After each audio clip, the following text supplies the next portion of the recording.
give him a good side. What have you seen so far in your cornerbacks? Competition. Every day we come out to compete, not only as a corner group, but as a secondary, as an entire defense, entire offense. Our goal is as a Wildcats, we get better by the time game one comes. How's the competition between the receivers and the corners, the one-on-ones? How does that help them? I don't know what day in camp we're in, but you can tell we've been around each other quite long enough. But it's good competition. We're feeding off of each other. Battles are going back and forth, which is all you can ask for in a team. Were you on the coaching staff when Dylan Wyatt was added, or was he added before? Yeah, I was here. What did you guys see in him? Why did you want to bring him aboard? Well, I've known him, since he was coming out of high school a little bit, as well as his journey at Illinois and things like that. So I kind of knew who he was already and what he stood for. Love his competitive nature and drive, and of course his maturity to add to the room. That's pretty young. So he's been a great addition. He's pushing the guys, and the guys are pushing him. And then G7 seems to be a guy who's emerged in camp. What have you seen out of him? Competitive, athletic, but he's growing every day. The goal is to continue to coach everybody in the room, continue to grow, but he's doing some good things out there. He's raising the competition level, and he loves being a part of the team. What does it say about a guy when you can throw him on Cowing and also T-Mac, just two completely different body types? Oh, man, if you find one of those guys, it's amazing. But he's a competitive guy. They're all competitive guys. They're competing at a high level. But, of course, you want a guy that can match up with any type of wide receiver. That's a prototypical guy, because you don't know what side of the ball a guy might not be on. So, but he's doing well. The entire group's doing well. Stu's showing up quite a bit as well as Ephesians and Takario. So, the competition battle is always there, and it's forever fluid. Do you know how he got the nickname G7? I have no idea, but when I find out, I'll let you know. You said at the beginning that they've kind of seen enough of each other at this point, the receivers and the defensive backs. We've seen them chirping at each other from time to time. Where's the line as far as you're concerned with what's kind of acceptable and kind of maybe not acceptable? Yeah, well, regardless of competition and what's said out there, respect is always mandatory. And I think our guys don't cross that line as far as respecting another competitor across the line, as well as being teammates. When we lead a field, we leave that stuff on the field, and we compete at a high level. The goal is to push each other to be the best that we can possibly be, and then hopefully we make the games a little bit easier. How effective is the dollar package? You can kind of throw out all your DBs out there at one time. Oh, man, it's forever growing, forever fluid. We're just trying to figure out what would be best on what down.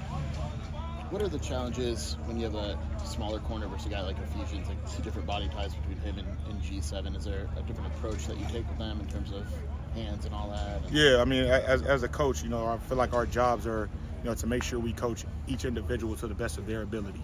Every person is unique, just like we all are. Everybody's unique and have strengths and have weaknesses. So as a coach, it's my job to make sure I coach everybody to the best of their ability and don't treat every guy just like one way. Each guy learns differently. Each guy has different techniques and different attributes, and that's our job as coaches, to reach every single kid in the room. It seems like this week a lot of things are clicking for Dylan. Mm-hmm. Would you agree with that? Is it something that you've kind of seen building up? Or? Oh, well, I think as an entire unit, as a defense, we're growing. And D-line is doing their thing. Linebackers are showing up, safeties, corners. I believe as an entire unit is coming together, but he's showing up in a mighty way right now. What has enabled Ephesians to kind of separate himself from the pack a little bit? He played a little bit last year, which always helps. But as far as separation, this guy's coming. It's a forever competition in that room. The best part is that they're a brotherhood. So I wouldn't say just purely solely separation. I would more so say guys are competing, and he's been able to, grow and mature a little bit faster than others. Obviously, you like to have the length that he and Takario have, but what are the challenges that those guys face as far as the technique that's required to cover guys who are maybe they're going to maybe smaller than them, maybe quicker than them? Yeah, of course, lateral movement, feet work. Because when the guy's that long, typically wide receivers don't want to be touched. So being able to move their feet quickly and things like that is something that we're continuously building on. And then when they get a chance to use their hands, use them things. You seen their wingspan? It's ridiculous. You know what I mean? So, but they're phenomenal kids, and they want to learn each and every day.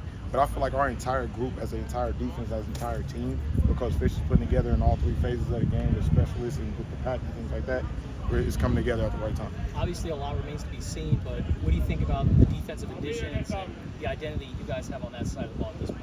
Well, competitors, in the West, that's what we're really trying to teach, is compete every inch and defend every blade of grass. That's what Coach Nansen is always talking about. It's all about the ball.